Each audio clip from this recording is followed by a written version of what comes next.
Good evening, all. Uh, we'll wait for a couple of minutes for a few people to log in and then we'll get started.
Hi, we'll wait maybe a couple of minutes more to see if someone joins and then we'll get started.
We'll get started.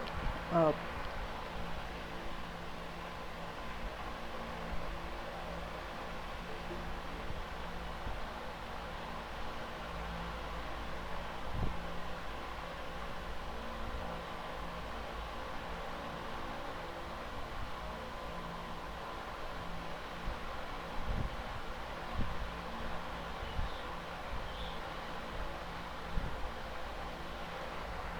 I hope my screen is visible.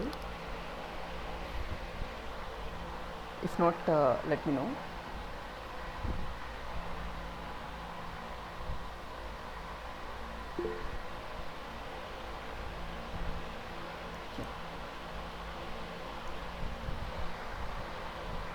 have some technical issue with my writing pad, so we'll continue with the question. So the first question asks you to determine the maximum likelihood estimate for x, where the values of x are already given in the question. So these are the sample points that are provided. So x is given of this value. Now assume that these values are taken from a uniform distribution. What would be the maximum likelihood estimate for that particular problem? So say if you have a uniform distribution,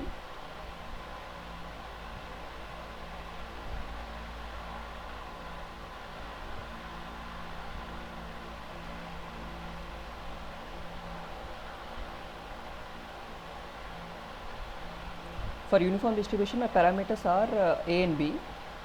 A and b are the limits that I need to determine. So how will I determine this a and b?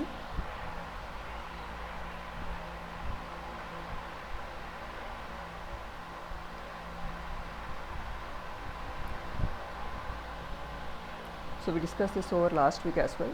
So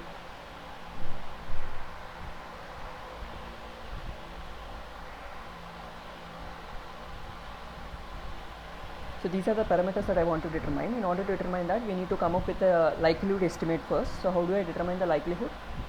So in case of uniform distribution, what will be my probability?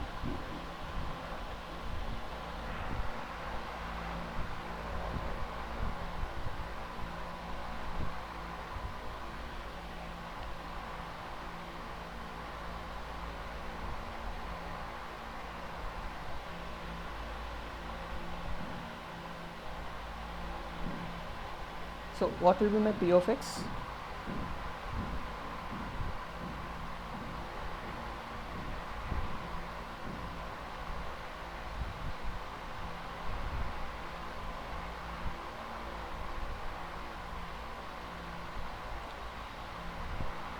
So is the question clear?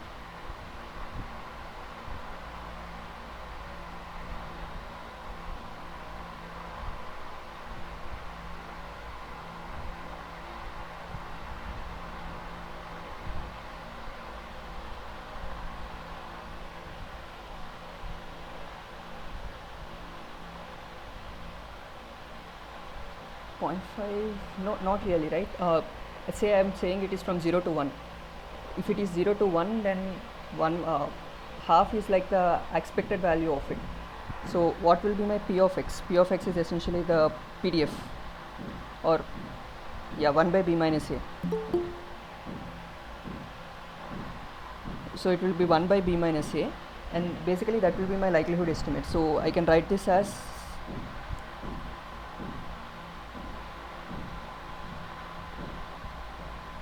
my likelihood, that is probability of x given a and b. Sorry.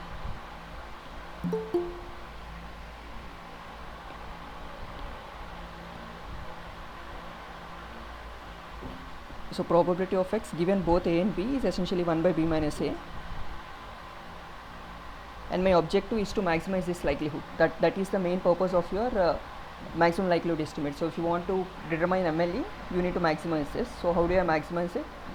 With respect to, say, let us call this j. So we just do the routine one. So we just differentiate with respect to a equals to 0 and then b equals to 0. Without even doing that, I think this is a very straightforward function. So we can say right from this equation itself. So in order to maximize this P of x given a comma b, what should be the value of a?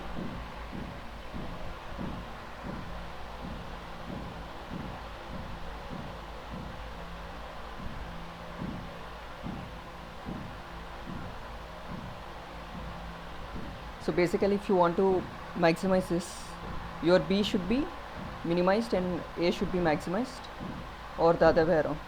B should be maximized and a should be minimized. Which way is it? Say this is 1 and this is 2.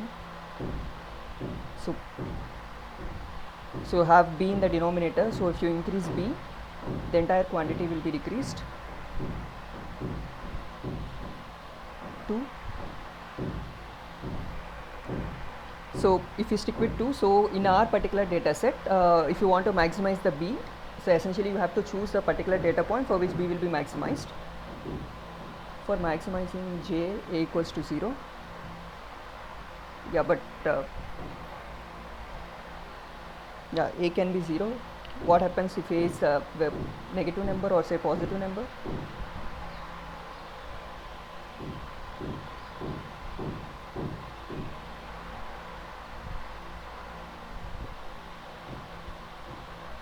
So why a not positive?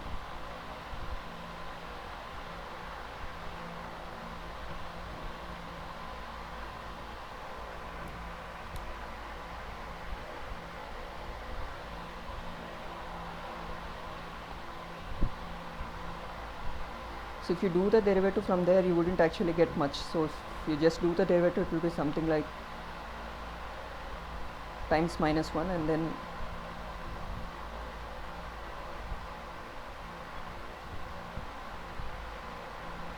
so this is a strictly positive number, which means in terms of a, for all the values of a, it is an increasing function, and for all the values of b, it is a decreasing function. So you can't make this 0 unless you are like it's a strictly increasing function. So the only way is to actually choose a to be minimum value. That is when this will be maximized. And similarly for the other one where del j del b is negative, so it keeps on decreasing. So the best possible thing you can take is take the maximum possible value for b. And this a and b, or for a uniform distribution, should come from the distribution itself, which means that this a and b have to be chosen from this set of samples here. For interval, okay, a greater than 0 and b greater than 0. So a and b are something that I choose from my data set, or that. So basically you will be choosing from this data set. So from this data set, basically the minimum one will be your a and the maximum will be your b. So your a essentially will turn out to be minus 0.1 and b will essentially turn out to be 1.5. So if you choose a uniform distribution from minus 0.1 to 1.5, then that is a maximum likelihood estimate in this particular case. So what would I do for a Gaussian distribution? So I have my sample points. So what are the parameters that will characterize my Gaussian distribution?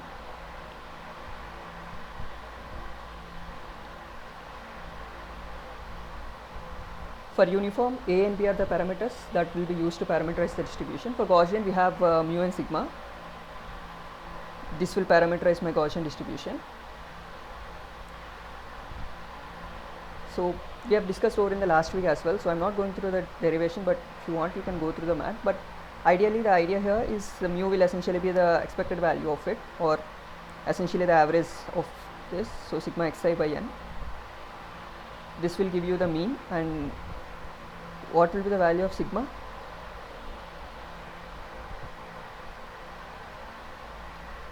If you are familiar with statistics, you might have already come across this one.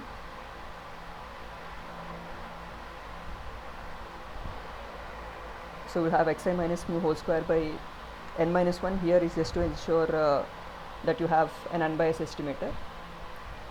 I'm just giving you a slight bit of formulas because you might require them, but if you want to derive it, how would you derive it? So how would you derive this formula? The first step is to essentially get your probability distribution, probability of x given mu comma sigma, and the PDF for a Gaussian distribution is essentially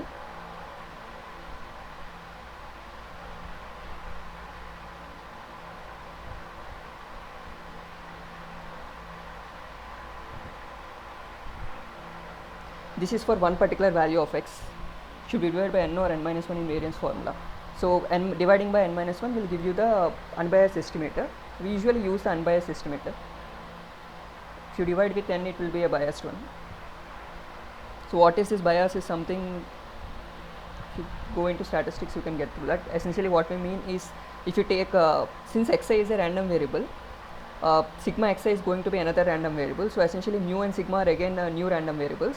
So if we can again calculate the expected value of mu and expected value of this variance, if these are equal to the original mu and the original variance, then we call that an unbiased estimator. So dividing with n minus 1 will give you an unbiased estimator, so that expected value of it will be equal to the two variance.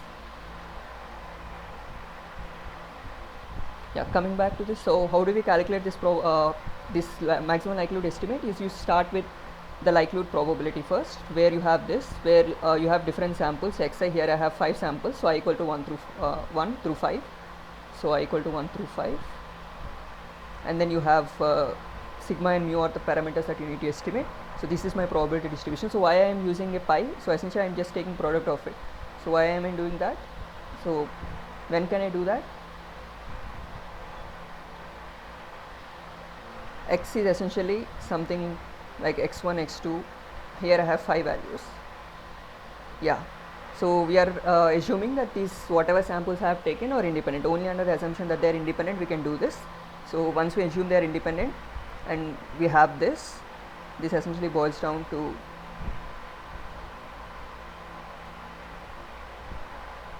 I think math is pretty straightforward, so you should be able to go through it easily. So once you have this, the next step is essentially to do the derivative and then equate it to 0. This will give you the estimate for mean, and the other one will give you the estimate for the sigma. However, the second one will again, as I mentioned, will give you a biased estimator. So where you have, instead of n minus 1, if you do this, you will be getting n here. So we are just multiplying and dividing with n minus 1 to make it unbiased. The third part of the question asks you, say suppose you already know beforehand that x is coming from a normal distribution. However, you do not know the mean of that particular distribution. The mean is again, you assume that it will be Gaussian with a particular value of around 0.1. So how would your posterior estimate will change? So how do I do that? I already have the, so what I am telling you now is the mu value is given to be a normal distribution. So let us say this is sigma hat square. Now let's just write sigma. So if p of mu is given to be so and so, so how would my map change? How would I calculate? Is essentially your likelihood times your prior. So whatever you have the expression over here multiplied with your probability of your prior. So essentially that will come out to be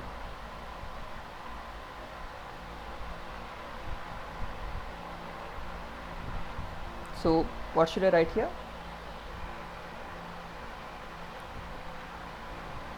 So what should come over in the bracket? So this is a prior term.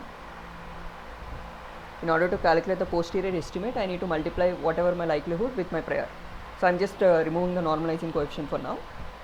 You will have a normalizing factor in the denominator, which is something we will avoid for now, since it's going to be constant.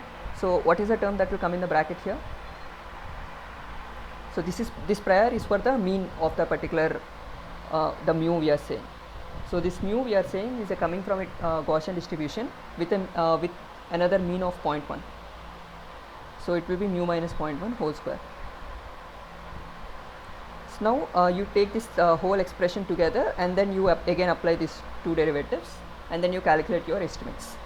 So this is how you calculate the posterior estimate. I hope the methodology is clear. Are there any queries?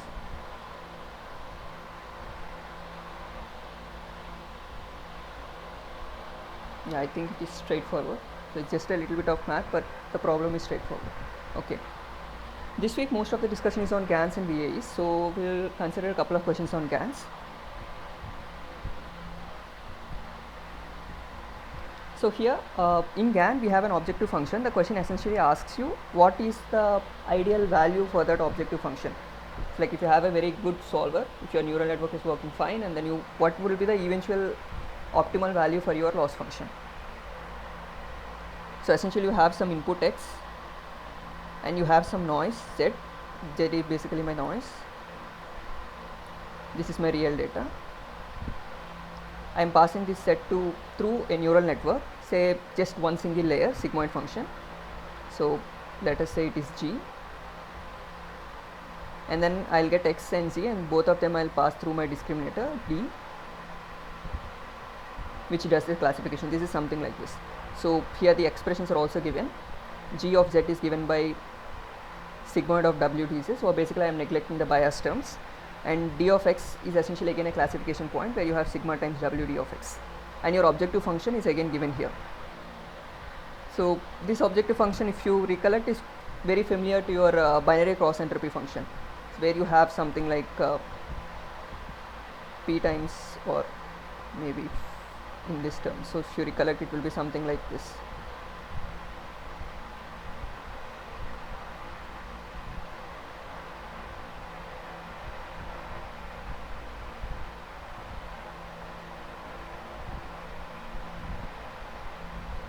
The same equation is coming here, only difference is instead of 1 minus y and y are essentially of probabilities.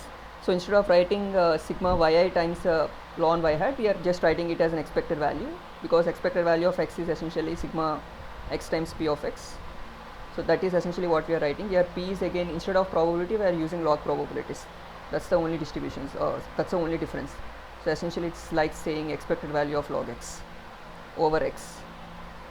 However, here we have two x, one in terms of your real data and then other in terms of your noise. So if this is the objective function that I wanted to use, what will be the optimal value of this objective function?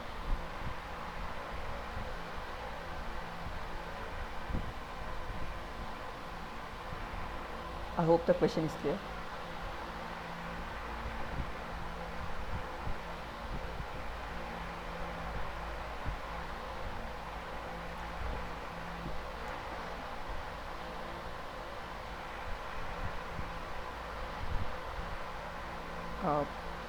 Can one anyone confirm if the question is clear, or shall I have to repeat the question, or you need me to clarify anything?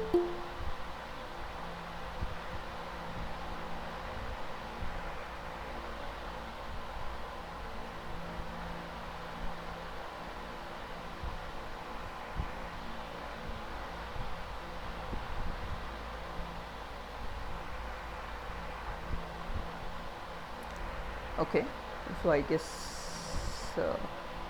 it's not clear. Okay, so basically what I was trying to ask is, here you have an objective function for your GAN, which has essentially two terms, one from the real data and other from the generated part. So one for the discriminator, the other for the generated part. So one of them tries to minimize this entire objective function. Say your discriminator tries to maximize this, whereas your generator tries to minimize this. So eventually, what would be the optimal value of this entire loss function? So like, what is the ideal scenario that you would want this objective function to be?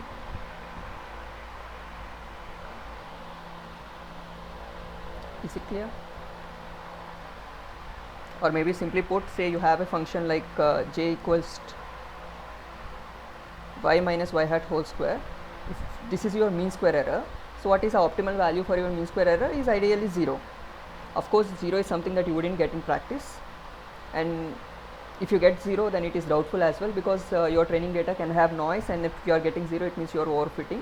But we will leave all those factors aside, and saying that when this value reaches 0, you could say that that is the optimal value of j you could reach. In a similar way, what is the optimal value that this particular function will get?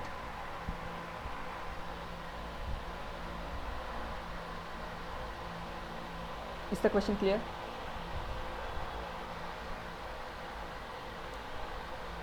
Yes. Okay.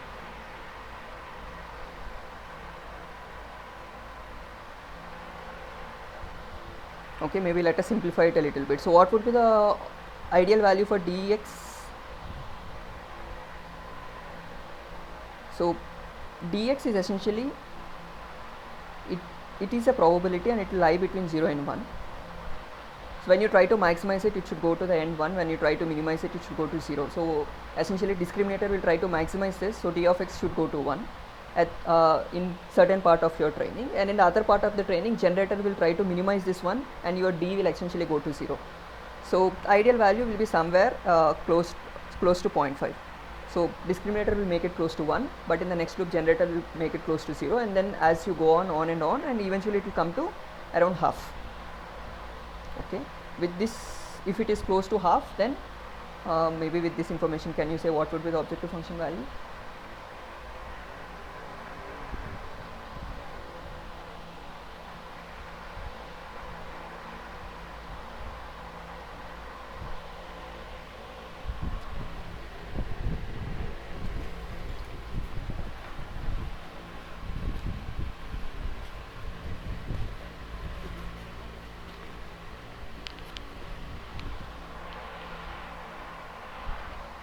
So how would I calculate expected value? Expected value is essentially something like your mean. So how would this change? So you have a mean of, or let's say average value of log d of x. D of x is what I am saying as half, and then another half.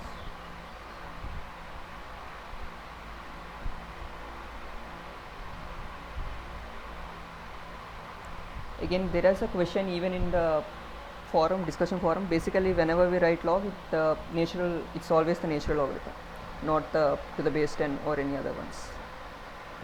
The default one is to the base c, exponential, or maybe I should write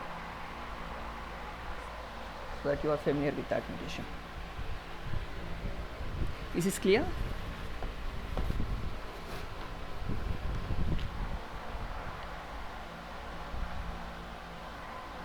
Okay, maybe I should ask one more question. So okay, since there is no reply, should I consider it as yes or no? Okay, maybe I should ask one more question. So in GAN, whenever we are doing this, so will the output of generator z be equal to, can I say something like this, g of z equal to x? Can this be true?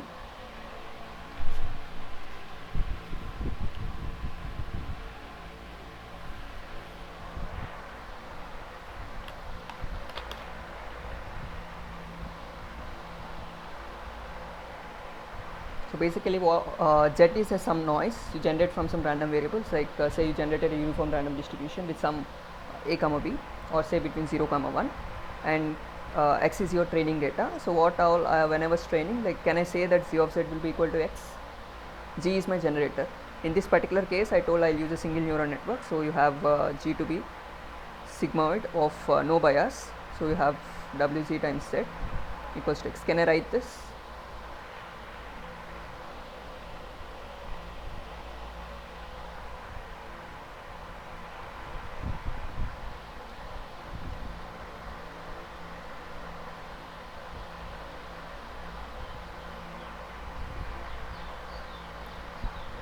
Generator is successful. Okay, any other viewpoints?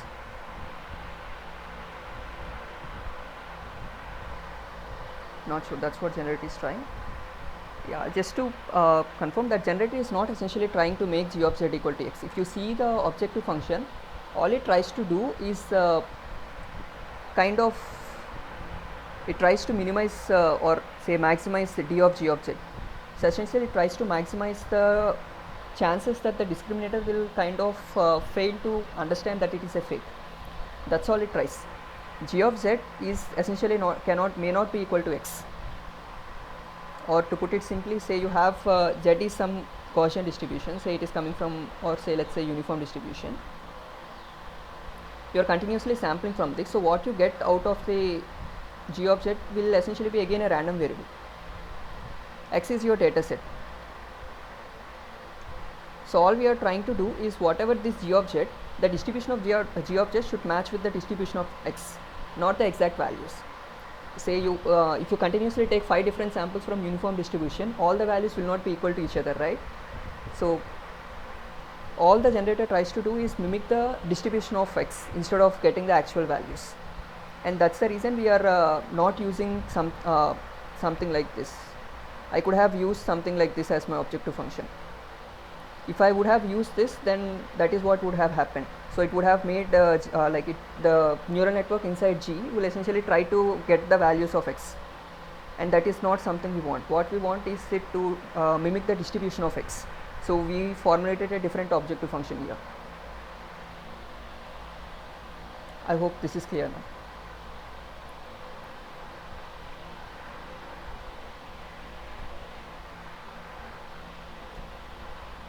Okay, is this clear, or are there any queries?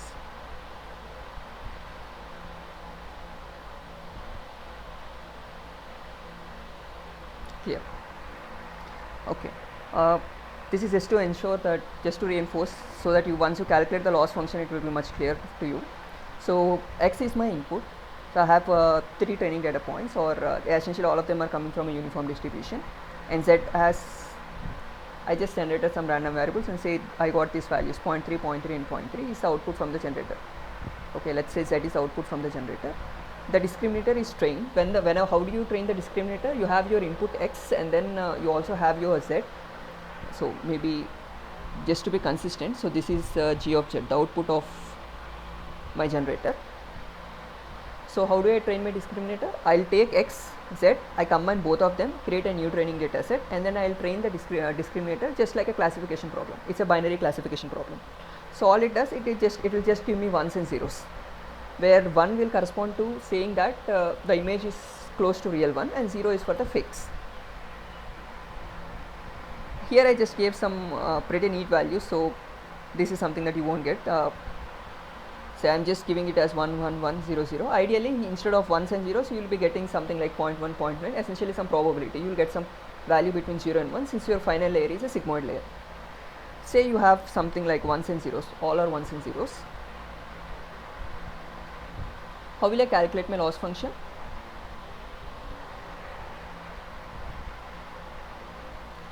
So as I said, this loss function is very close to your binary cross entropy function. So what are the actual values of y? So y hat is your predictions. So instead of using the exact values, I'm just reducing it a little so that your log calculation will be a little easier. So you got something like this, say, and the last ones are say 0.1 and 0.1. What are the actual values of y?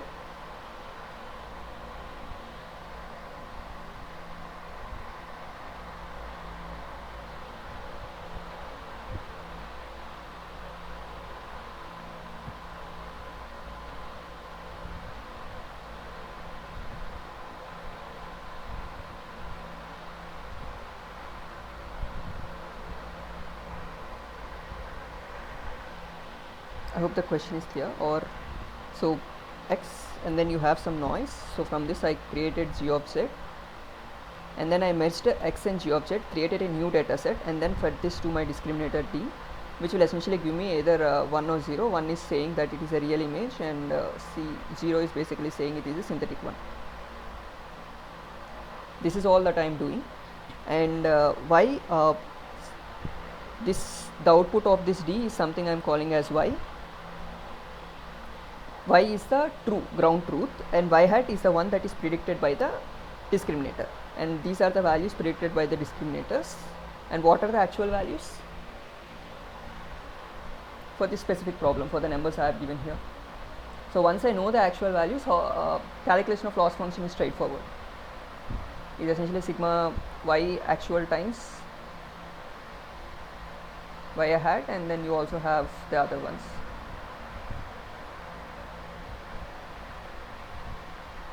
So calculating loss function is straightforward if you get the actual value. So how do I get actual values? That is also straightforward. So what are the ground truth? What is the ground truth? So I know what is my x and what is my z. I know x is the real one and z is the synthetic one. So when I am merging this one, the first values I have taken from x and the other values I have taken from z. So the ground truth is all the first ones are real images, and the next three are my synthetic images. So this is my ground truth, and these are my predictions from my discriminator. So from this I can calculate a loss function. This is the loss function you are already familiar. We have been using it in many of the classification problems even before.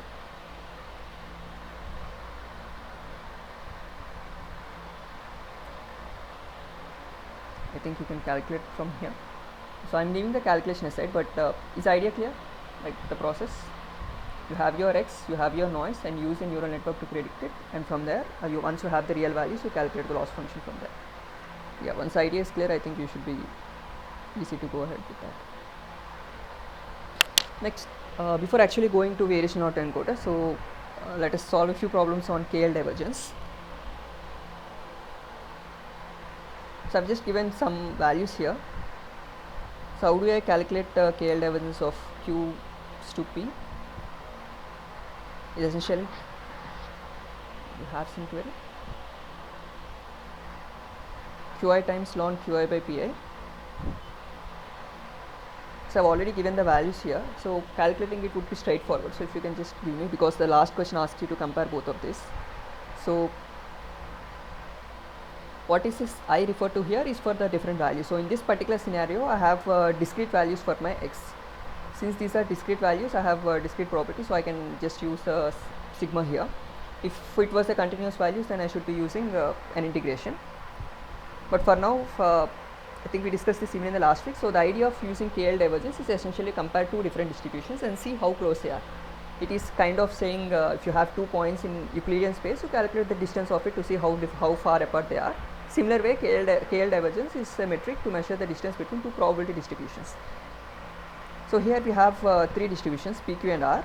So the first question asks you to find the similar distance between Q and P, and I've already given the formula, so calculation is straightforward. So here you have 3 different entities, so Qi will correspond to each one.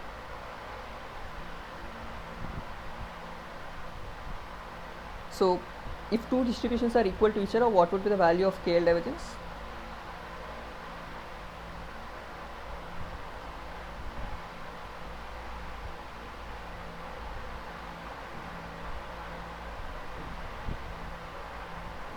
Zero. If they are exactly equal to each other, then you should have 0. Can you just compute this? Okay, so you can compute these values. So similarly, you can do the calculation for the other half, Rp. So this is for A and B.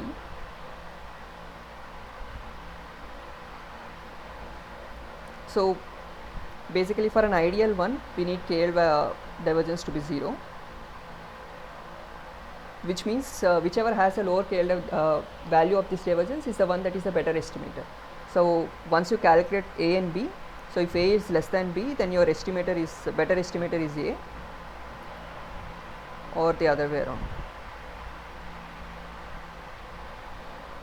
This is for a discrete one. Discrete one is straightforward. So maybe you can try for a continuous one. Say you have 2 distributions here, both are uniform distributions. However, one is from 0 to A and the other one is from 0 to B, and I wanted to calculate KL divergence for P and Q. And just to note here that this is not commutative in the sense like if you calculate PQ versus Q and P, both the values are not equal. You can get that directly from the expression itself. So if you replace this with Pi, that will be P times P similar to Q, and then both are kind of not equivalent to each other. So this is not commutative in nature. You can kind of make it commutative by little mathematical manipulation, but you do not require anything like of that sort. Okay, so let us say I have uniform distribution here. How will I calculate my KL divergence? Or maybe before that, can one of you just tell me the numbers here? So we'll fill this completely before going there. So let's see which one is closer. Without calculating, you can see from here that R is actually closer to P than Q. But let's just calculate the values and see if that's actually coming out.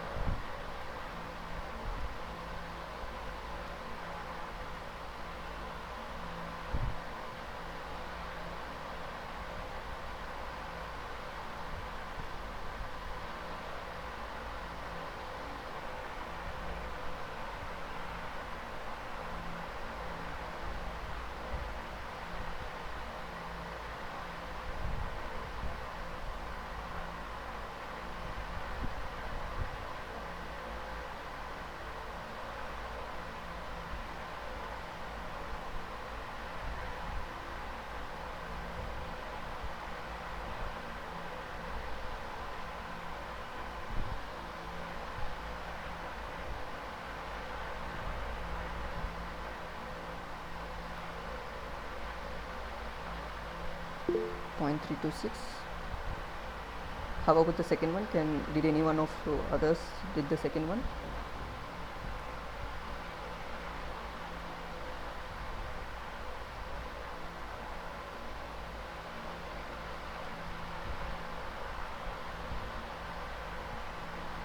I got a value of around 0.162 or something. So from these values, actually the second one has a lower value, so R is actually closer to P than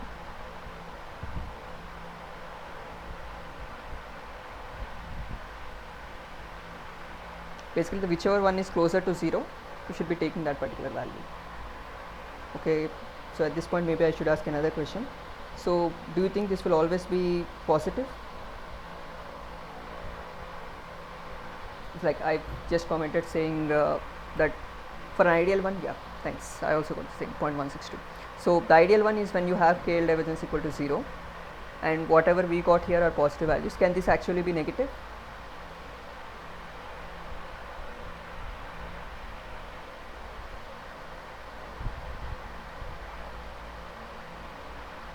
You can try that out. This essentially turns out to be a positive number, so it essentially won't be negative.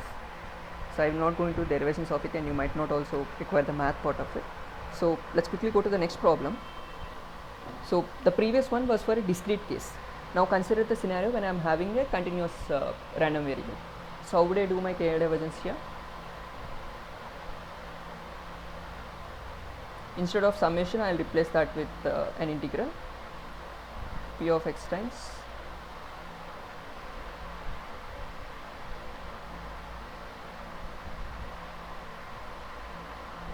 where x belongs to the entire real space. So what will be my p of x? Okay, you told this in the beginning of the class. For a uniform distribution between 0 to a, my PDF will be 1 by a times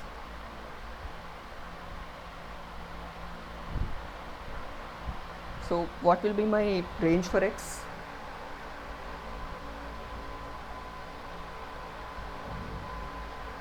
The lower limit is 0. What will be my upper limit? Because for anything less than 0, we do not have PDF. Basically, when you consider the PDF of a uniform distribution, only in this particular range you have a finite value, and anything beyond that is going to be 0. So in order to decide the upper limit, we need to again come up with another, say, let's say we have something like this. So in this particular, if I say that a is less than b, then the upper limit will turn out to be 0 to a, because anything above a, p of x is going to be 0, and this entire thing will just vanish. So you have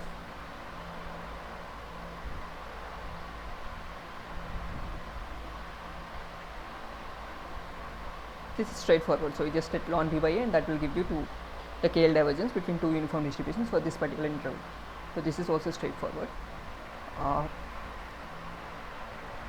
I'm not done here, but maybe you should try for let's say if P is Gaussian distribution, say with mean mu1 and sigma 1, and Q is Gaussian distribution with mean mu2 and sigma 2, then maybe you can try to calculate KL divergence. So again, if you see here, any of these continuous distributions will actually first do the parameterization, and then we'll have some analytical expression for KL divergence, so it will be easy to do this. And this is one of the reasons we use Gaussian many times later, even variation autoencoders, because we know the analytical expression for KL divergence, and then we can use it as a regularizing parameter. Maybe we'll see a problem a little later. So the main point here is you should be familiar with how to calculate the KL divergence. Is that part clear for both discrete or continuous?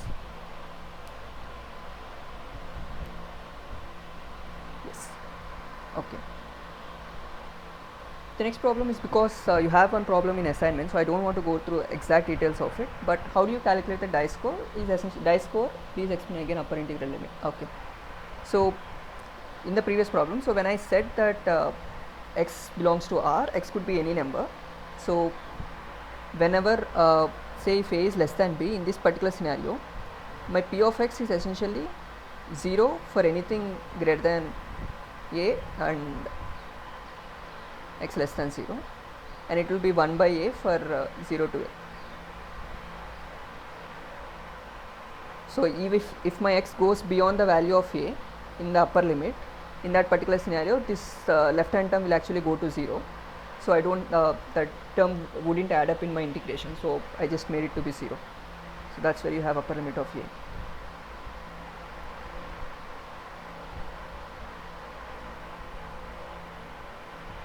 Okay.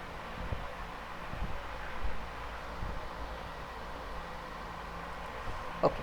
The next one is on calculation of die score. Essentially, the idea of die score is to see how two images are close to each other.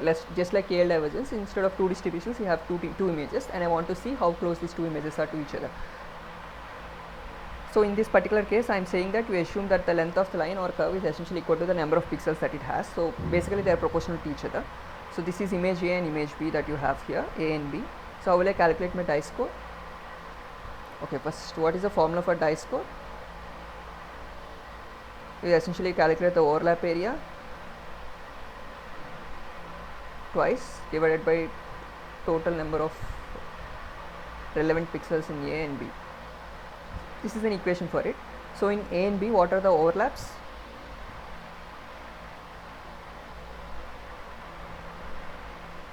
So circle is essentially not an overlap. I have these lines and all these borders as my overlaps. So essentially if I calculate my overlap area, so that will be these 4 lines, all the borders, 2 times 4 8, and then you have this, so 12 divided by A has 12 plus you have one circle, so that is 2 pi r, the radius is 1 unit, and then B also has something similar.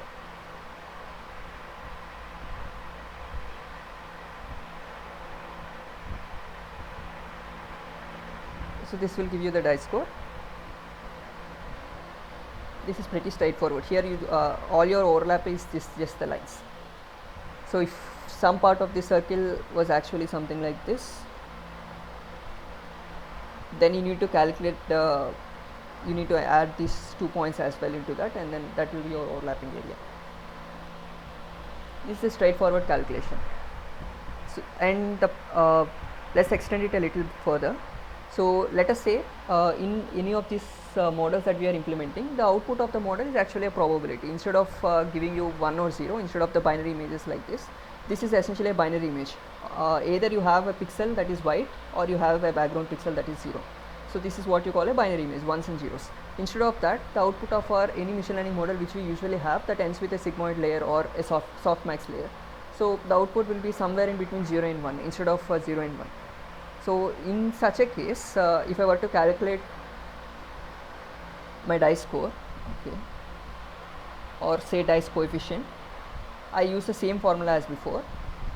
Just to how do you implement it mathematically is the intersection point you can just calculate by taking a dot product of A and B. If both A and B are of same size, sigma A Bi will give you an intersection of it. So only when both are 1 you will get a value of 1, and any other possible scenario will turn out to be 0.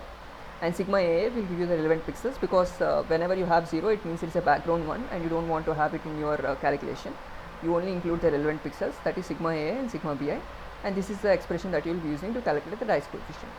The question now is, instead of binary image, if I replace it with my MM model with a softmax layer at the last layer, so will the value be 1 greater than or less than 1 in the case of perfect overlap? Perfect overlap in the sense both your original image and the one that is produced by your ML model are matching with each other. So whenever you say Bi has some value greater than 0 and Ai equals to 1, and for any value of Bi equal to 0 and A equal to 0, this is what I am calling a perfect overlap.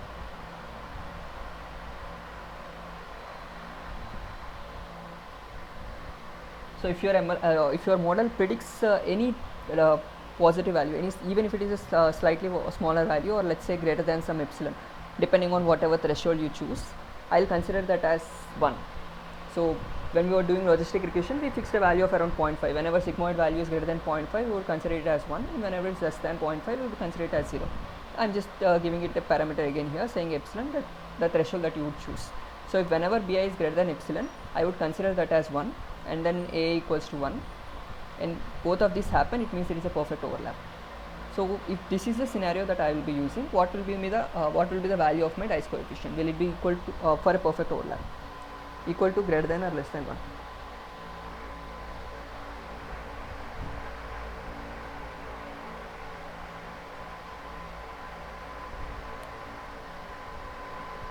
Okay, before going to the answer, so why are we discussing this particular question is essentially to emphasize on how we choose your metric. So when we were discussing on KL divergence, in the scenario when both the distributions are equal to each other, the divergence value is essentially equal to 0, which is something that we have as a benchmark. So in a similar case, we have chosen previously the dice coefficient to be one of our metrics. So if I want to use this, can I have a benchmark for an ideal scenario? Whenever my ideal scenario comes, it should always give me the same value. Will that happen or not?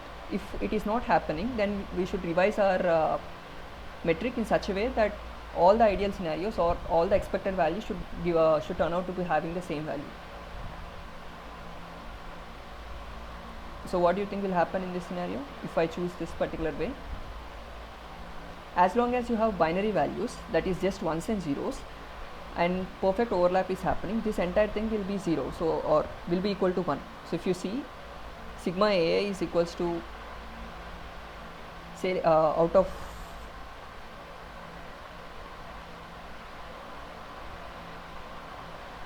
say input has 100 pixels, out of which you have 80 ones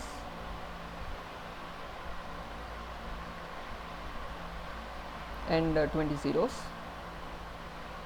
Similarly, the other one, so this is say A, and the other one B also has the same number of pixels, but out of which you have first, let us say it also has 80 ones, it's a perfect overlap, and 20 zeros. In this particular scenario, dice coefficient will be 2 times sigma AI BI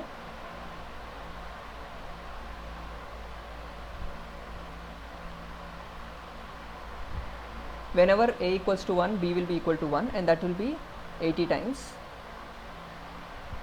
divided by sigma AI is 80 and sigma BI is 80, so this turns out to be 1. This is the case for a plain binary image. So instead of binary image, whenever you are using a model, that will give you a probability that is actually between 0 and 1. So what would happen to your numerator? So 2 times sigma AI BI will actually be greater than the one that you would be getting with, or maybe I should say, if you use a probability model, the value of BI will actually now be less than 1. So the product previously, if you compare that with the present product, it will be lesser, which means your dice coefficient can actually be less than 1 even when there is a perfect overlap. So in that scenario, how would you compare two different models? So I hope you understand my point.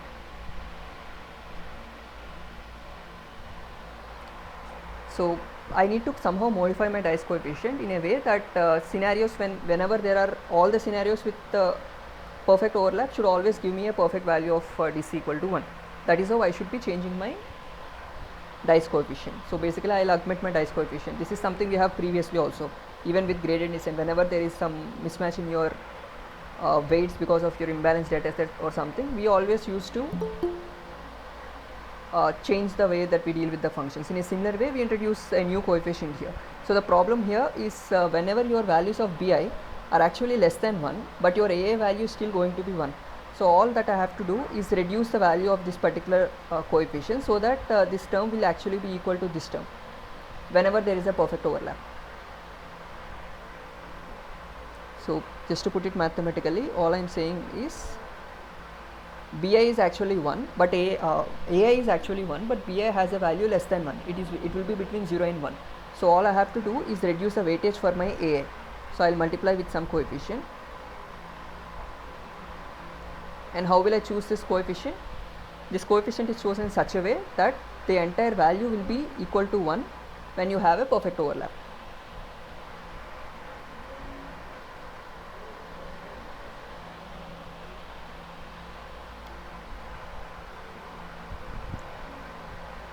Is this clear?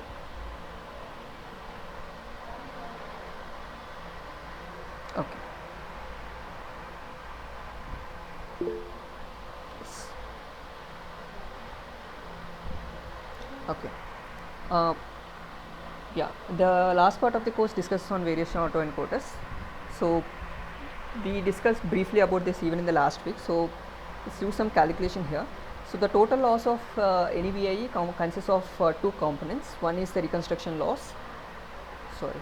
One is the reconstruction loss, and the other one is the KL divergence part. So essentially, if you have some input and then you want to reconstruct the same, if you then it could go through 100 different possible combinations, and that is where if you use a very complex model, you can end up with overfitting. So you need a regularizer. That's where we come up with the scale divergence. So let's say X is my input, which has 3 features, and these are the feature values here, 0.1, 0.5 and 0.3. And then say I have a neural network, or any model that you have. Say I have a neural network, I've used it and then condensed it to some latent space. So Z is my latent space, where it has only a single feature, and this is my mean and this is my variance. Mean is 0.2, and or say this is my standard deviation, sigma is 0.1. And from this I use another neural network to reconstruct X, and these are the values I got, 0.15, 0.52 and 0.28. So I have used 3 features. From 3 features I condensed it to a single feature. This is my latent space, and from there I can expanded it back to 3 features. So assume that you are using Gaussian so in this latent space, I am saying in the question that you can assume that I want my Z to be close to Gaussian distribution, or a uniform, sorry, not a uniform, standard Gaussian distribution with mean 0 and variance 1. This is something that I am specifying externally. Without specifying this, what would eventually happen is you could have 100 different possibilities, and your model will try everything and it might not converge also.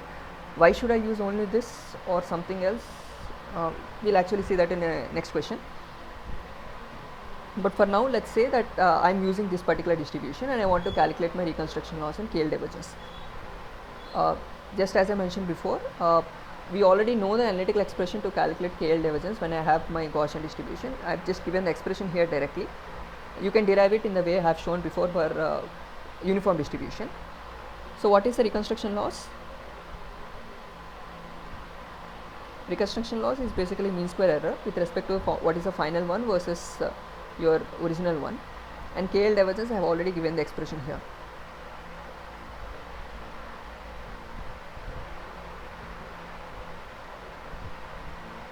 So maybe you can quickly tell me what is the reconstruction error?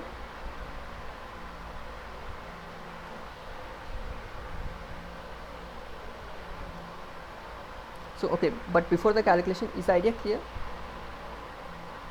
So why we need a regularizer, and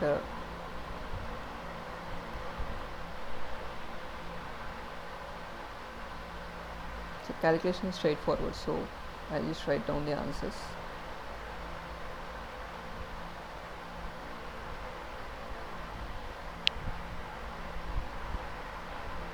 When I am calculating the KL divergence, my sigma 2 is specified to be 0.1. Okay, sorry. Okay, before actually calculating KL divergence, so let me ask you one more question. So in this scenario, I have 2 normal distributions. One is mu1 sigma 1, and the other one is okay. What should be the value of mu1?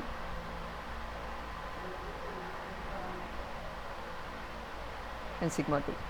Once you know these values, it is straightforward. You can directly substitute in this equation and you can get the formula. It's like before, as I have said, KL divergence is not commutative in nature. So you need to choose which one is mu1 and which one is mu2. So which of these will you use as mu1? This one or this one? So I could either say this is 0.2 or 0. Which one of these should I be using?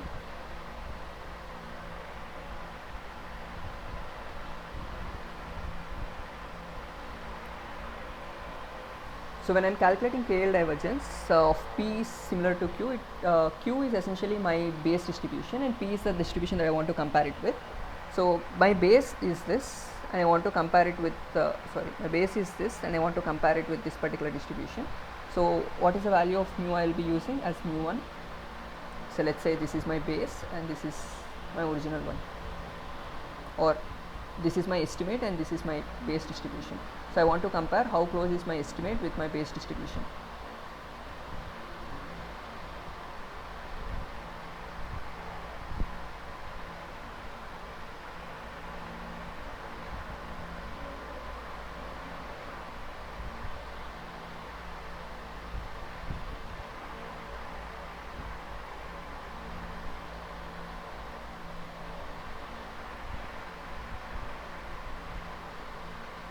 Once you have these values, you can directly substitute in this equation to get the value of KL divergence, and you can add it here to determine your total loss.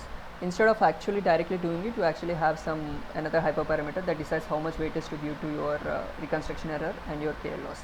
As before, do you expect your reconstruction error to be 0 here? This is something very similar to your GANs. Whenever you are predicting the output of a GAN or VAE, your idea is not to reconstruct the exact value of x. Instead, the whole objective is to get the distribution of x instead of actually reconstructing the entire one. So even though this error here is quite high, which could be because of just getting a different sample, as long as your distribution is correct, your VAE works good. But how do I know that? That is where this other part comes. That is where you are assuming that your latent space follows a particular distribution, like a Gaussian distribution or some other distribution, so that you know that as long as your original distribution is a mixture of okay, GMMs are not covered in the course, so maybe I should stop here. But the idea is this. The idea is that reconstruction error is ideally not 0, because x hat and x both are random variables, and both, as long as both come from the same distribution, this error could still be positive, and then you still get the same distribution.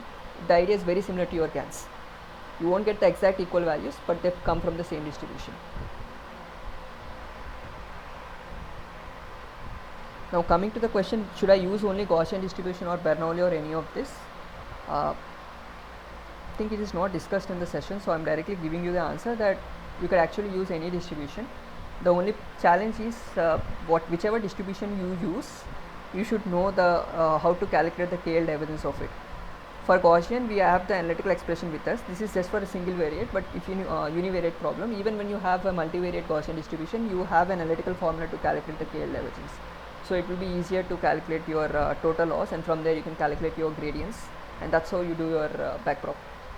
So that is one reason why you usually choose Gaussian. Even for Bernoulli, you'll be able to do it. Otherwise, there is no specific reason that you have to only use Gaussian or anything. People have tried different distributions inside for this latent variable.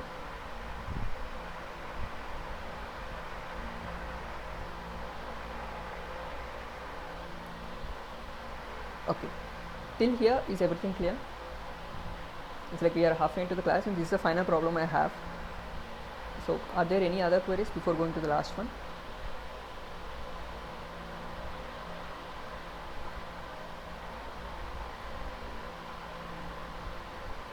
So in the GAN objective problem,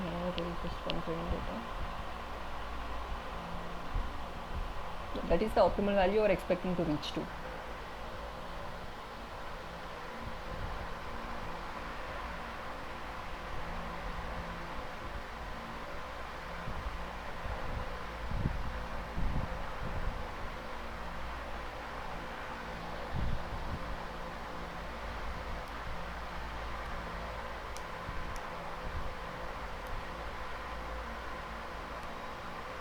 You actually have one data point, so basically you don't have a distribution as such. If you just have one data point and you want to actually predict the distribution of it, it doesn't much change on the value of x, right? Like we have said, GAN's objective is to mimic the distribution, not the value of x. So it doesn't depend on the value of x, instead it depends on the distribution. Yeah, if you got it now. Yes.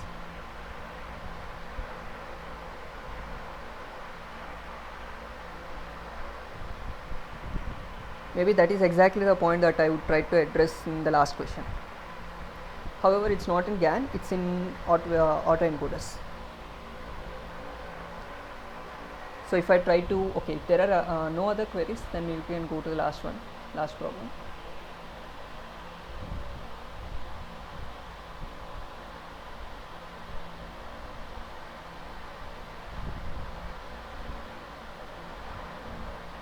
I guess there are no other questions. Okay. So the last question is on a variation autoencoder. The problem is already might have been discussed in the course also, but just to reiterate, say you have x is my initial data, z is my latent space. I am saying I will be using a Gaussian distribution here. So the latent space is parameterized with mu and sigma square. So I'll just write sigma here of mu, say it's a univariate distribution. Let's not go into multivariate. And from this latent space, I am reconstructing my original x again. So now my loss function essentially has reconstruction component and my KL divergence component. So let's for now assume that I just have reconstruction error, and we'll for now remove the KL divergence part just for the analytical simplicity. Now if I want to use a standard gradient descent on this particular problem, so how would I do it? Weight update is essentially the particular weight minus your learning rate times the gradient.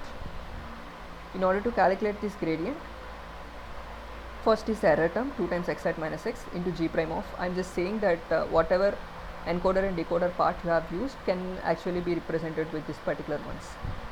X hat is given by g is some nonlinear function, w is my weight times z. I am kind of ignoring the bias term for now. So g prime is the derivative of g with respect to, here in case I am doing with respect to w, so you have another z coming here. So this is my del z del w. This is for the decoder part. Similarly for the encoder part, my output will have two components, mu and sigma. In order to get this normal distribution, how I would do is calculate mu and sigma. Again mu is calculated using say one network of g is my nonlinearity, w means the weights associated with that network times x. Similarly sigma is calculated with another network, so I have mu sigma. So the next step is I have my total loss calculated here. How will this total loss come to this particular encoder network? So I need to calculate gradient with respect to w mu and w sigma. So how will I calculate this? Del z del w mu. The decoder part is straightforward, so I know the value of z, I know the previous w, z, x hat, x, all these values I know, so I can calculate del z del w. So how would I calculate this?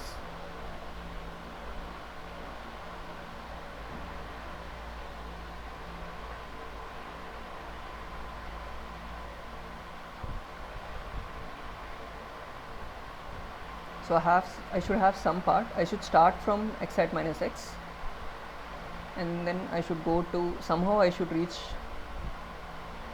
up to z, and from here what should I be doing?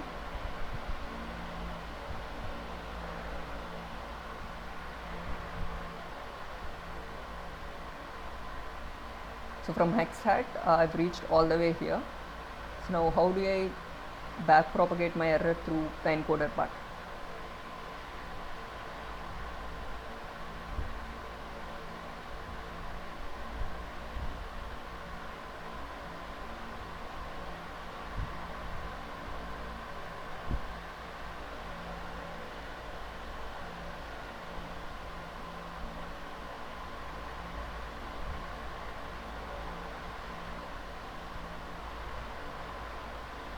Okay, so basically the output of my encoder is mu and sigma, and the input of my the output of my encoder is mu and sigma. The output of the input of my decoder is z. So what is the relation between z, mu and sigma? So if I know this relation, then I could actually back propagate my error. So the problem now boils down to relating z, mu and sigma. So how do I relate this?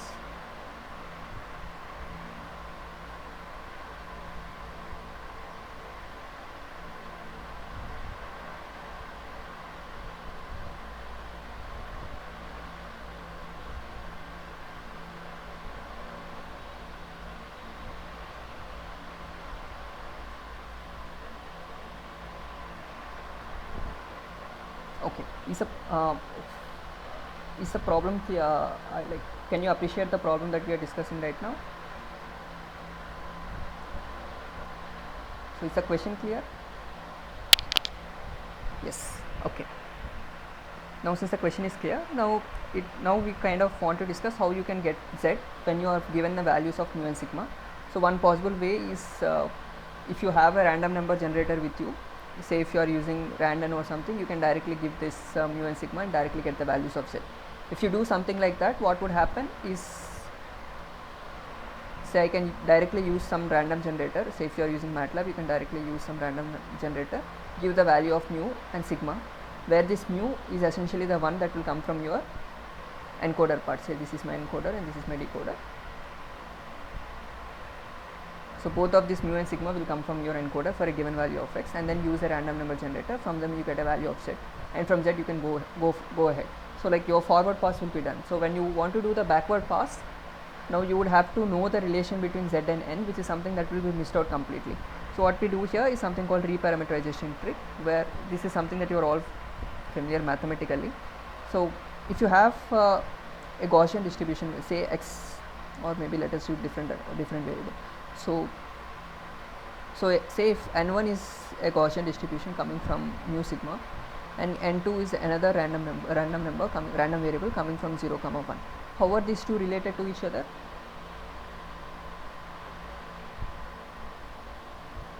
It's like basically if I know if I can generate a random number with from standard Gaussian distribution, how can I convert it to any other normal distribution of some other mean mu and sigma from your standard 0, 1? You can relate these two, right? So essentially n2 can be obtained by, so if you have a Gaussian distribution of mean mu, you can subtract the mean mu by sigma, so that will give you the standard distribution. So in order to get a value of z with mean mu and sigma variance sigma square, what I would be doing is first generate a standard normal distribution. So let's say I generate from this epsilon, and then what I would do, I would define my z as sigma times epsilon plus mu. So now when I define z in this particular way and I want to calculate w mu, so what would be coming up here? So essentially previously I have dz by dw mu, where z will be given by sigma is my variance times epsilon is some random variable plus mu is essentially g of w mu times x. Now I can calculate dz by dw mu.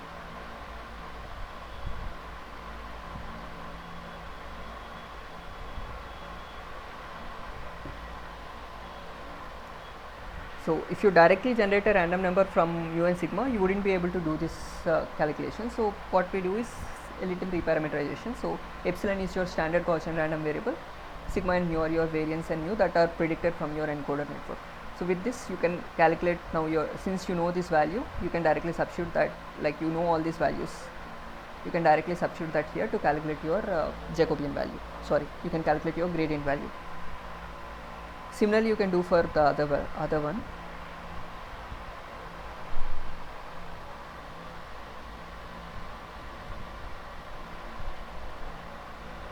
X hat minus x, and then x hat will be z prime wz, and here you have dz by dw sigma.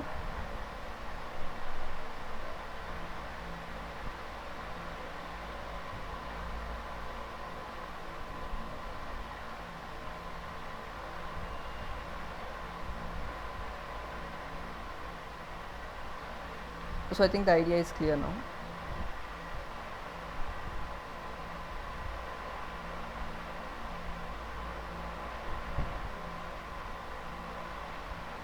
So you can substitute this value here and then you can calculate your gradient.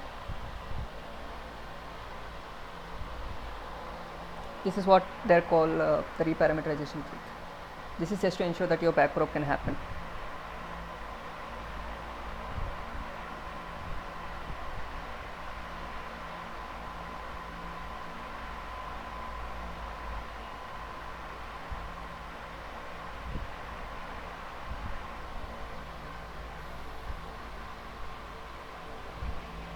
Okay.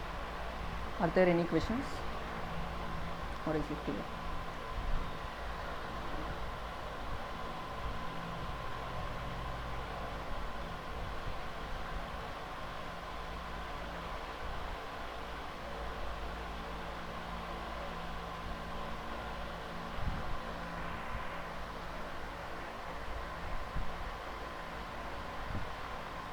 Clear. Okay.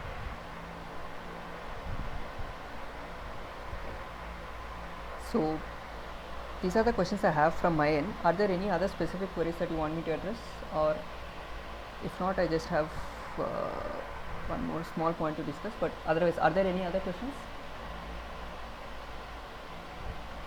as far as this week assignments is concerned?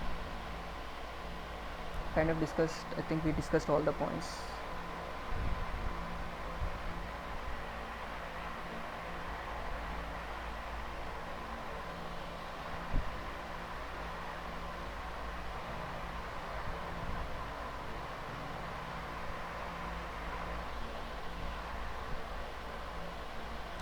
If there are no questions, then maybe I can ask you one more question. So when we were discussing on GANs, so all we wanted to do is we want to mimic the distribution. So we do not want g of z to be exactly equal to x. Instead, we want both of the distributions to be same. So what do you think is the role of this discriminator? Essentially, maybe I should put my question differently. So can I replace this discriminator with something as scale divergence? So let us say, what is the role of this discriminator here is essentially to tell how close this x and z are indirectly. Or put in other words, what is the discriminator doing here? Whenever you give the value of x or something from this particular data set, it will say whether that particular point is from a real one or is it from a fake one. So it will give you the probability of that particular sample being coming from the real data itself. That is what the discriminator is doing. So can I say that the role of discriminator is something like identifying the similarity between a g of z and x? Can I say it that way?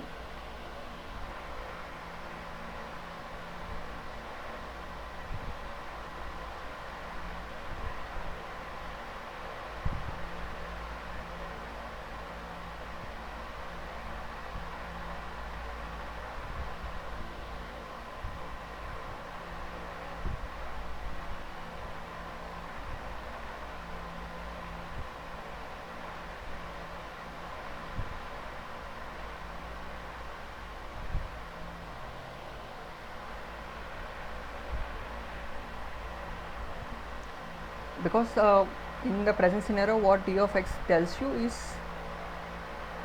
the probability that x is coming from real data. That is what is the output of d of x. So with this, can I say something like this? Can I give a statement like this?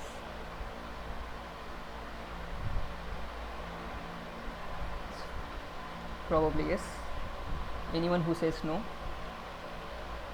Because whenever your value of this probability is close to 1, it means x and g of z are close to each other. I mean, if you are saying yes, that is what you meant. So anyone who says no? Not sure?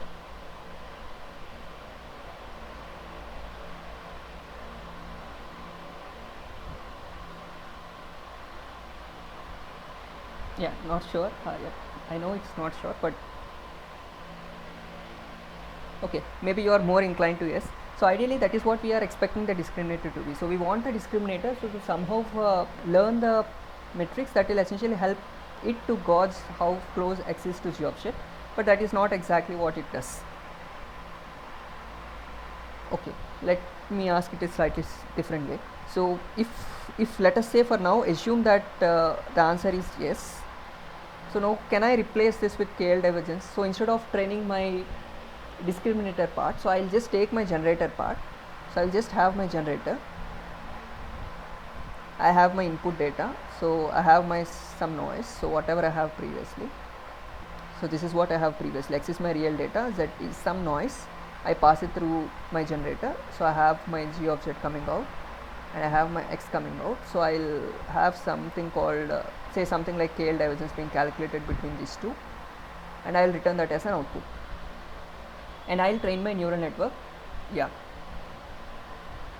Can I do something like this? So do you think it will work?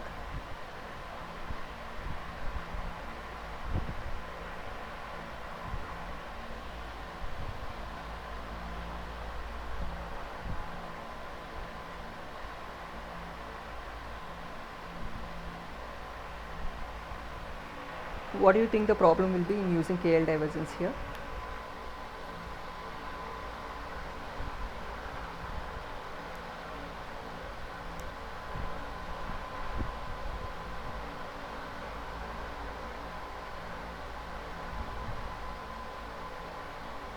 Okay, maybe even before here. So let us say, can I use it directly in my autoencoder part? So when I was training here, that was what we were doing in VAEs. So here, even here, can I not directly use KL as like in various autoencoders we were using KL divergence, right? Okay, I have not written here the other error part. Yeah, so here I think I have written. So here you have both the reconstruction as well as your KL divergence part. So when you try to minimize this, you are saying that one of the distribution will be close to your base distribution that you have assumed. That is something that we are using as a regularization. So can I use something like that in GANs here? So instead of connecting the discriminator part, can I do something like this? Okay, can I, if I say can I, then you will say yes, you can do whatever you want, but do you think it will be beneficial? It's like, or maybe I should ask it slightly differently. Do you think this will give you the same output as that you would get when using a discriminator part?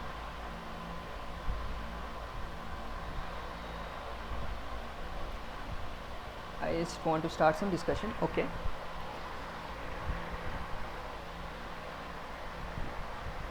The idea again here is, if you want to calculate the KL divergence, you need to know the distributions of both x and g object, which is something that you do not have at your hand. So calculating it itself would not be possible directly.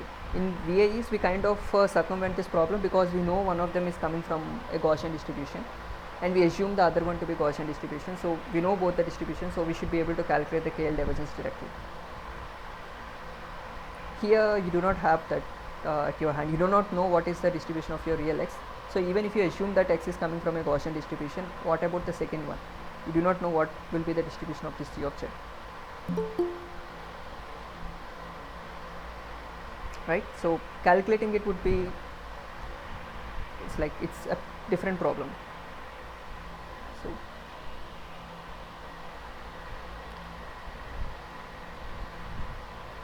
okay, I hope this is clear. So are there any other queries?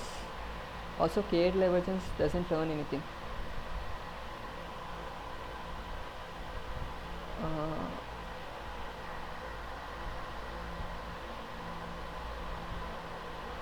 So essentially your discriminator will try to learn how close these are, right? So essentially it tries to differentiate this. If our goal is just to discriminate, then we can use a KL, but if we want generator to give couple of new data, then not. Actually didn't come to that conclusion. Okay, there are two questions. Okay, two different people have asked it. Okay, the first one, the KL divergence doesn't learn anything, whereas discriminator tries to learn. So if you just use, so when I said I want to use KL divergence, I want to remove the discriminator part completely, so there is no question of discriminator at all. So we are not having a discriminator plus KL divergence. All I was asking was, if you just have KL divergence instead of your discriminator.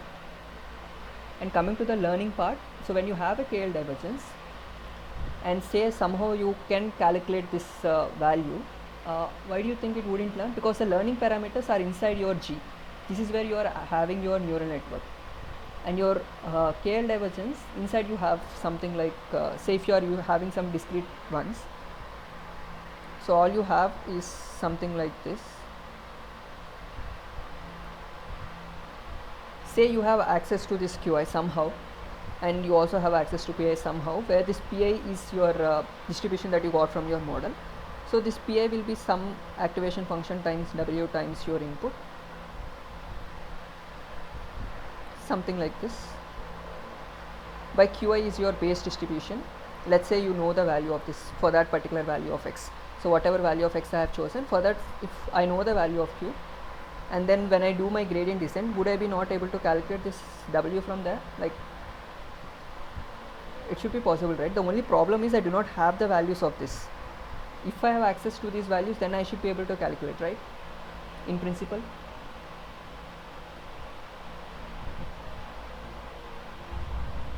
Right? Yes. The why we are not using, that is a different problem. Coming to the second question, if our goal is just to discriminate, can they use KL? Then not. No, the idea with KL divergence is not to make x equal to z.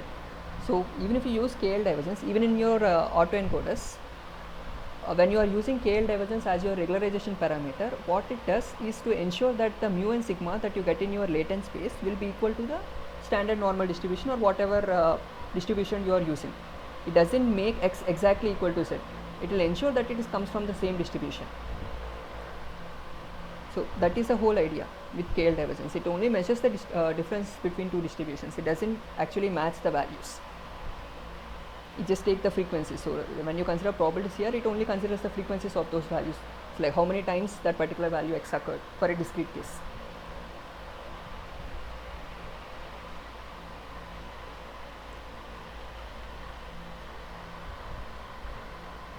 Okay.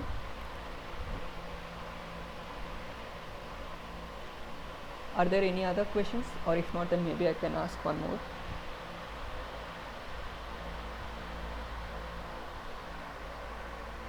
Okay, if there are no questions, then maybe I should ask one more, a little bit more.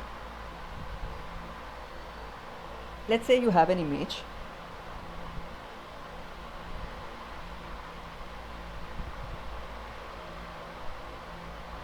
So basically you have a data set of say 100 images, and each image is say 3 by 3. So when I am saying I am calculating a probability distribution, what I mean is say each of these pixel values, say all of them are grayscale images. So anything can take a value between 0 to 255, like integers. It can take any integer between 0 and 255. So in that scenario, say let us call everything with an index. So say it's x1, x2, x3 and so on. So when I say probability of x1, how do I calculate probability of x1?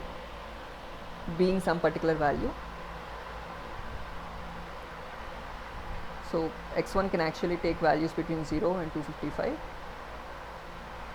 and I'll split it into different bins, and then I calculate the frequency for each one of them, and say I got something like this.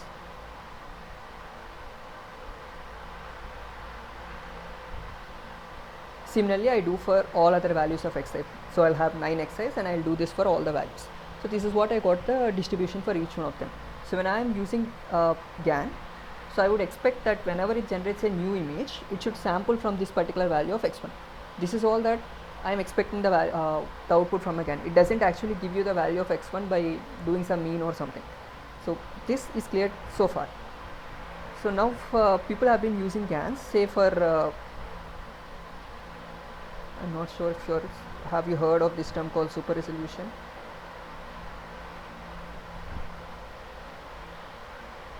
Have you come across this term before? Super resolution?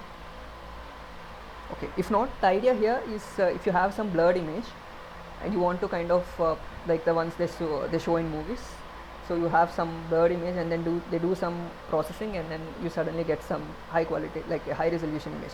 So you kind of have from low resolution to high resolution. So how do you add information to your particular image? So you have 3 by 3 image, and then somehow I convert it into 6 by 6. So the other one is quite straightforward, because you kind of you are losing information from 6 by 6 to 3 by 3, so that could be reasonably good. But the forward way is you should be adding more information. So how do you add information there is when you use these GANs.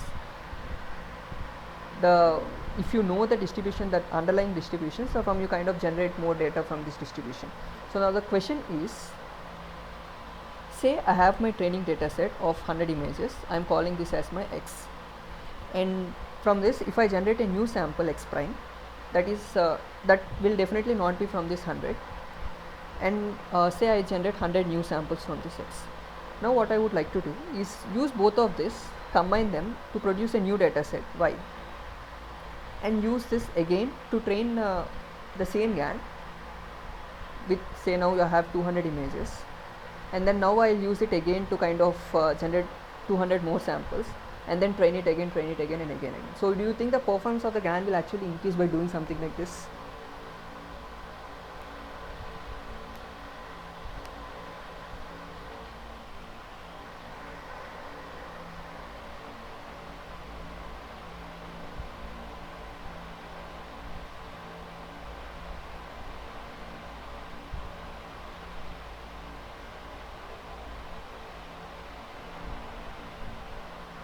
Is the question clear?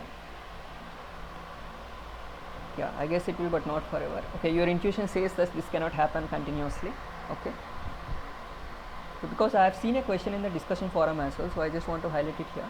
So you can augment the data using GANs, but the point here that I would like to highlight here is, if you just do it once, you can keep on doing it, and then do you think your model will keep on increasing? If the answer will be no, It will be good as long as your original data should have sufficient data points so that the GAN actually learn the distribution, which is something you would never know before. So this wouldn't keep on increasing, so it will saturate at some point. But where is something depends on the original data set that you have. If this original data set is diverse enough, then maybe this could be done, but that is something that we don't have in reality. The reason why most of these image networks work is because the data set they have covers all possible scenarios to say, and that's why they are kind of working good. But when it comes to engineering problems, I've seen one question in the discussion forum asking on crack lengths. I don't think the person is here in the discussion here. I think he's not in the, okay, he's not in the session. Fine. But in most of your engineering problems, when you have a limited data set, you cannot expect your GAN to learn the entire distribution with the limited data set and generate some other data set and train it on something else. As long as you have good enough, without good enough initial data, your model cannot be expected to perform continuously better and better. Yeah, these are the points I have for this week. If you have any other questions that you want me to discuss, if not, we can kind of yeah, if there are no questions, then maybe you can feel free to leave the session. These are the things I have to discuss for this week. The last 30 minutes I'll leave open for discussion if you have anything to discuss.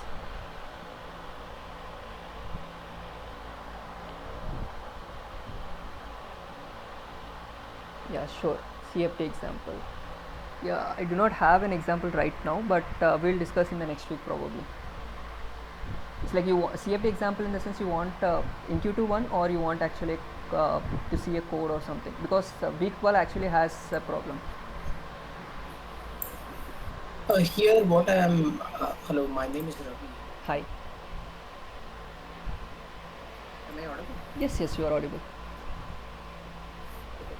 So I want to know that you see in CFD we have, may I ask you like what engineering background? Yeah, I am Are you from mechanical. engineering? Yeah, I am from mechanical. You're from okay, fine. So you understand it well. And you see in CFD we have several softwares like Fluent, CFX, and all of those. So like, is there any code like which I can link to a settings file? Like in Fluent we have .cast file.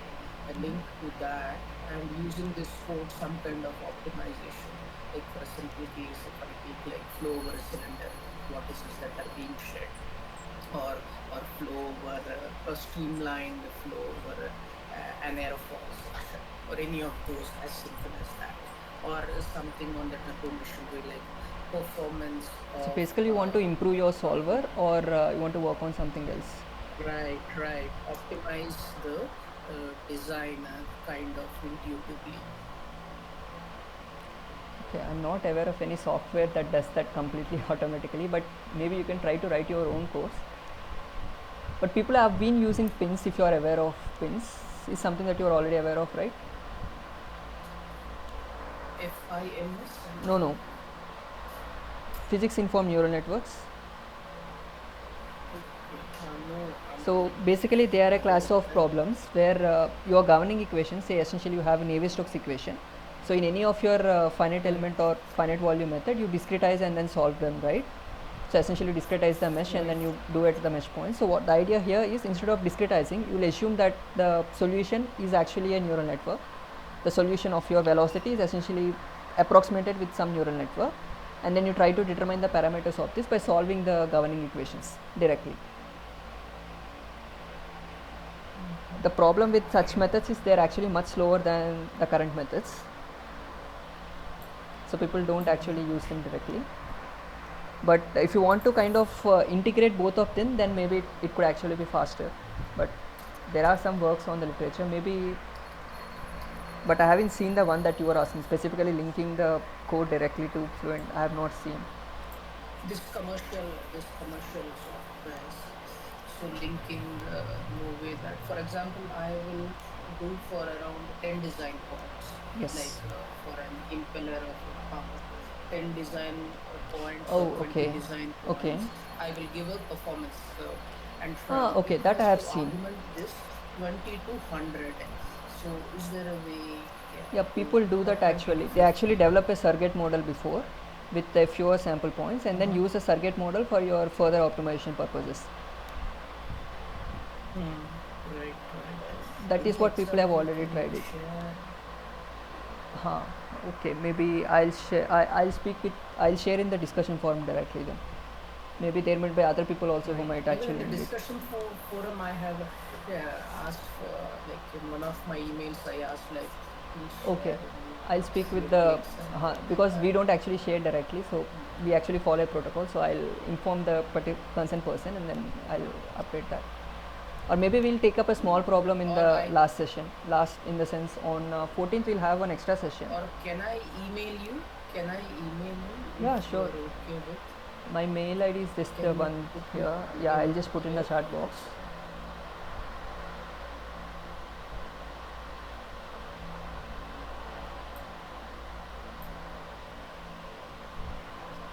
So I belong to the CFD community.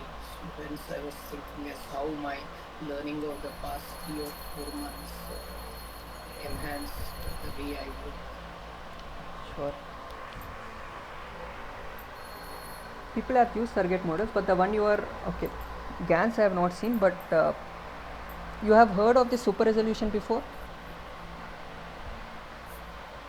Super resolution. in CFD, because this is something people okay, you can actually Google it. So people have been using it. So when you have a DNS, like DNS is actually costly, so they want to use some lower Yeah, order LES is the simulation. costliest one.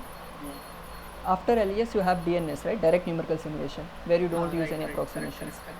So people what they wanted to do use a lower resolution method, LES like that, and then use these machine learning networks to actually use some of these called super resolution techniques and then generate a high resolution data. That is what people have been trying to do. But the problem is something that, as I have told now, you cannot improve it infinitely. So it's like adding more and more information that you do not know before. So that is what people are trying to do now. But more of you can search this keyword. With this keyword you will find most of the works on that. That is something that you were asking, but optimization is not part of it.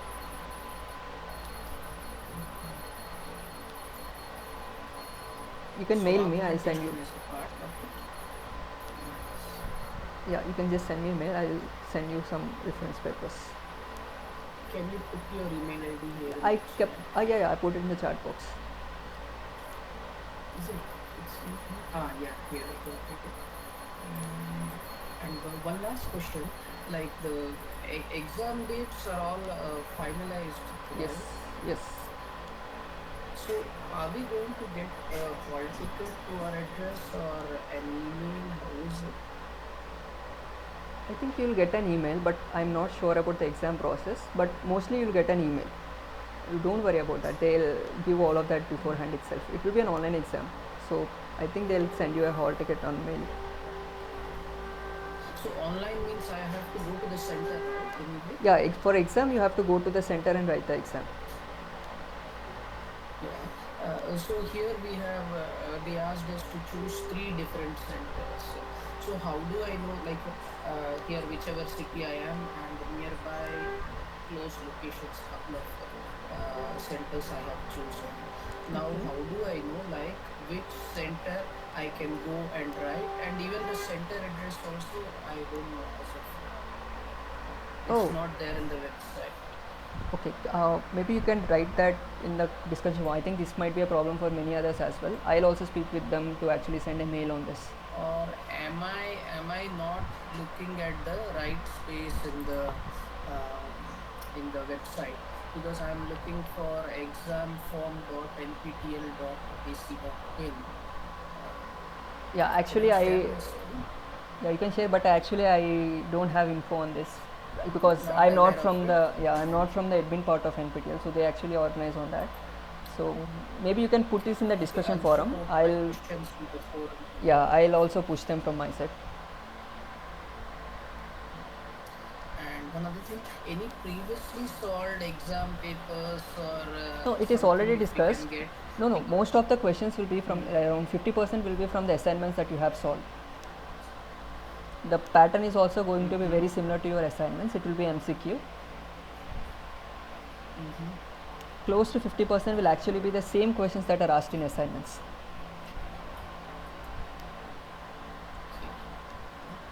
but no previous Yeah. papers, like we are not allowed to share any previous papers. Who is that?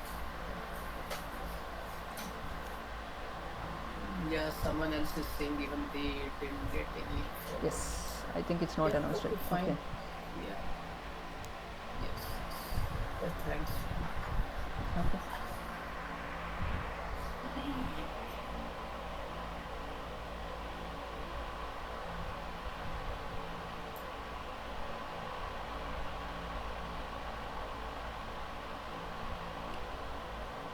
Actually not directly related, but diffusion models are not part of this course, but the idea remains the same.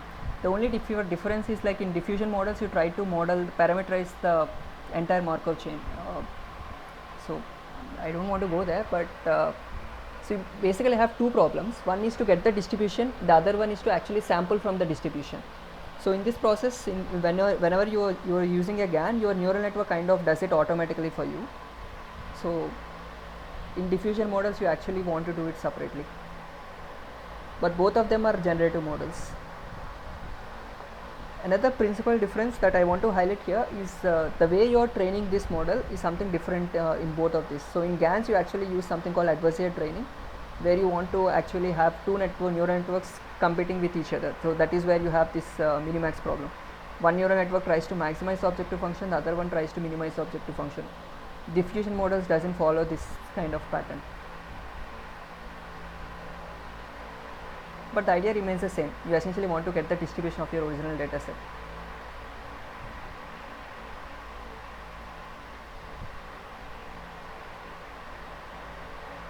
Yes, there is a stepwise noising or denoising.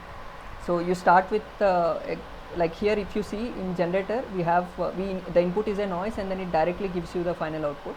In diffusion models you start with a noise and then gradually add on. It's like a Markov chain process. You keep on adding the values and eventually it turns out to be something good. So you actually learn how to effectively do this thing. If you are familiar with Maxwell's domain, okay, I'm not sure if you are familiar with, but that is what it is. So you kind of systematically add or remove information from white noise and then you eventually end up with something better than the original one. That is different from the way you train GANs. The idea is still you find out the original distribution. It's still a generative model. You can call that as unsupervised.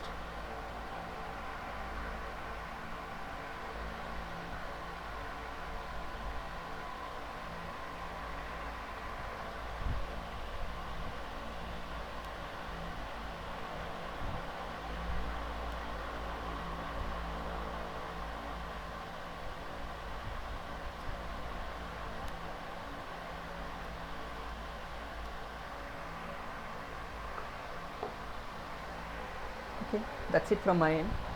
If you have anything further to discuss, we can have discussion. We have 15 more minutes left. If not, you can feel free to leave the session.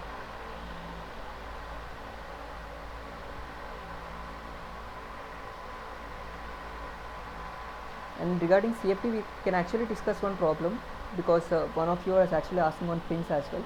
So we want to have an extra class on 14th. So next Saturday we'll have the regular one, and then on coming Sunday we'll also have one additional one. So a 2-hour slot to actually discuss something that is not actually part of the course. So if you want, you can join. NPTEL might actually send an official mail. I'll ask them to send an official mail as well on that. So whoever is interested can join. So Durga, as you are saying, on 13th we have our regular year session, whichever Yes. the problem solving. In addition to 13, on Sunday 14th we will have, which will be related to the CFD part. Yes, CFD, and actually one of you has asked on pins also. So I would like to have that as well. Okay. Okay. Yeah, thanks. Just now I have sent an email to your email ID. Okay. I forwarded the email which I have sent to the discussion Discussion form, I will CFD. go through that. I Yeah. have no, from that discussion forum I have forwarded you that email. Yeah, sure. Just check. Thanks. Okay.